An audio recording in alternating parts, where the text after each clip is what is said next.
Anthony Weiner went on Fusion TV, and George, do they say George or Jorge? I think it's Jorge, right? Jorge Ramos? Whatever. Mr. Ramos asked Weiner an awesomely straightforward question. Listen.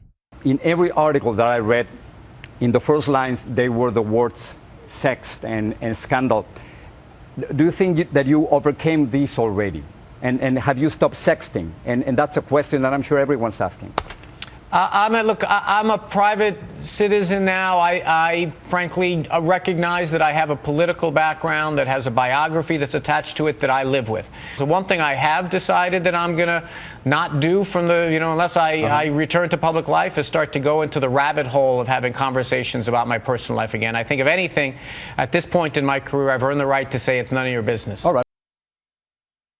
Two things. One, he's right. I mean, he really is right. It is none of our business. But point number two, he's still sexting. There is no doubt he's still sexting. Here's how you answer that question if you're not sexting. No. Next question. That's it. It's like whenever they talk to the anti-gay politicians or the politicians who were caught doing something gay. And I remember Larry King had a great one with some politician from upstate New York where the guy was caught, doing tickle fights with his male staffers and, inviting them in his room at night. Clearly gay in the closet and all that stuff. So Larry King, it was, the end of his career. He was, fucking phoning it in. It was great. Brutally honest. He was like, "Are you gay?" And the guy's like, "Huh, Larry, the year is 2011 or whatever it was at the time. I refuse to answer that question in 2011. Unbelievable. I'm appalled. And it's like, dude, why are you being extra? Just say no. Next question. But he is gay. That's the point. That's why he couldn't say no. So I'm appalled. I'm trying to dodge the question. Is it obvious that I'm trying to dodge the question? Should I tone it down a little bit? Yeah, I'm too obvious, aren't I?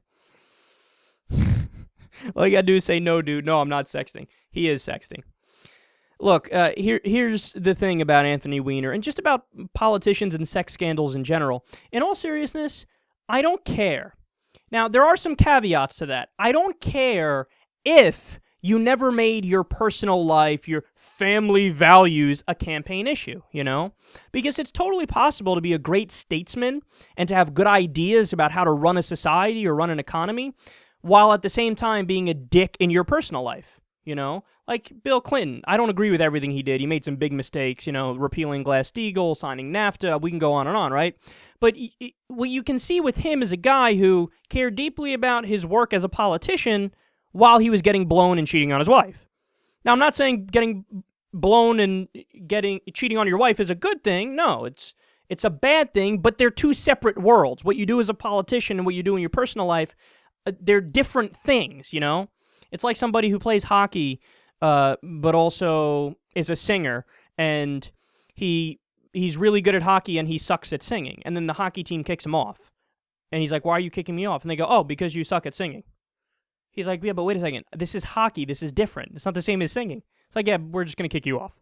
Well, that doesn't make sense. Same thing with politicians and sex scandals, You could be a dick to your wife, a terrible family man, but you could care deeply about your job as a politician and do a great job as a statesman. Okay, I think you get that point. But it becomes an issue, and here's the caveat. It becomes an issue, and it becomes something I will judge and I will take into account when you're a hypocrite. Because when you're a hypocrite, that's worse. Because what you're running a campaign on, I care deeply about my family, I have these moral values, I'm going to vote against gay marriage because I'm in favor of traditional marriage, these guys are destroying the tradition of marriage, and then meanwhile you're getting blown at a truck stop by a guy named Trevor who's 6'9" and 300 pounds. Like, what are you doing? You're the one that's destroying the sanctity of marriage, not him. So when you're a massive hypocrite about it, then you're done. That's one caveat. And the other caveat, honestly, is if you do it repeatedly after you did your whole mea culpa and all your garbage, then it's like, all right, come on, you're silly now. Now I don't trust anything you say because you can't fucking keep your dick in your pants. And that's what Weiner did. So, I don't... It is what it is. He was a good congressman when he was a congressman. He actually fought for the right things. But it's not the worst thing that he's gone because there's so many progressives who are just as progressive, if not more progressive, that weren't flopping their dick around all over the place and beating off 24/7. So I don't really have much sympathy for for Anthony Weiner in this respect, but I do agree that at this point it's none of our business, even though he definitely is still sexting.